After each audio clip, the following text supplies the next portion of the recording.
Take y'all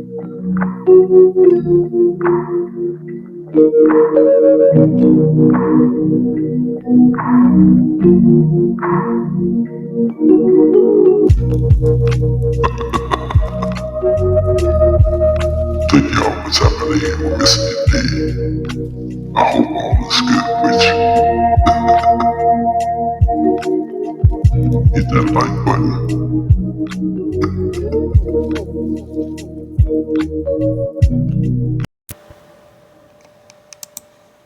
If you have experienced being let down by your mother, rejected, not being able to trust your mother, there's a good chance that you took it personally, that you believe that it was due to your own behavior, because that's what the child in us thinks, the underdeveloped ego, because it's a part of our survival. Oh, if I'm being treated this way, it must be because of something I'm doing. Let me, if I'm not getting the treatment I want, let me change my behavior because it has to be my fault. So when we grow up and we get into friendship, we become obsessed with people thinking that we are a good person and that we are all the things that our mother wasn't to us. We want to always be there and supportive. We want to be a listening ear. We want to be encouraging, accepting. We want to be patient. We want to overextend ourselves and be there. If they're in distress, we want to be there to help them.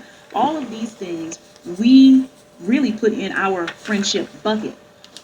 And there's nothing wrong with it in and of itself, except when there is no reciprocity.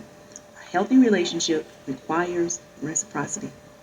Guess what? You didn't get when you were a child. You didn't get the reciprocity.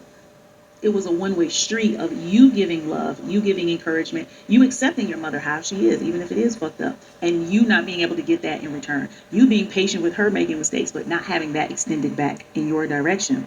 So we grow up to be in these one-sided friendships.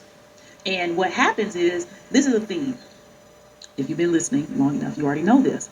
The theme is how we reject and abandon ourselves through our choices, our activities, and the people that we spend time with, right? So what I want us to look at is how we can become a better friend to ourselves.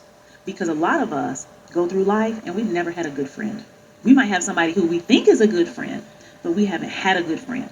And if someone did come around who could have been a good friend, we may not have recognized them because we are accustomed to not having our needs met. We are accustomed to being the one who is doing all of the giving. We're accustomed to changing who we are to accommodate someone else. We're accustomed to not being vulnerable and not showing who we really are. And we are absolutely experts at not speaking up when somebody does something that we don't think is okay. We give another chance, we let it slide, we pretend we don't notice what's happening.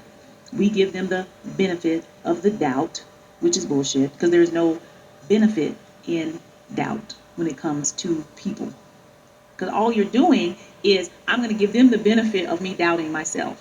But you're doubting yourself because you already have an original thought that's something ain't kosher. So you doubt yourself to extend it to them.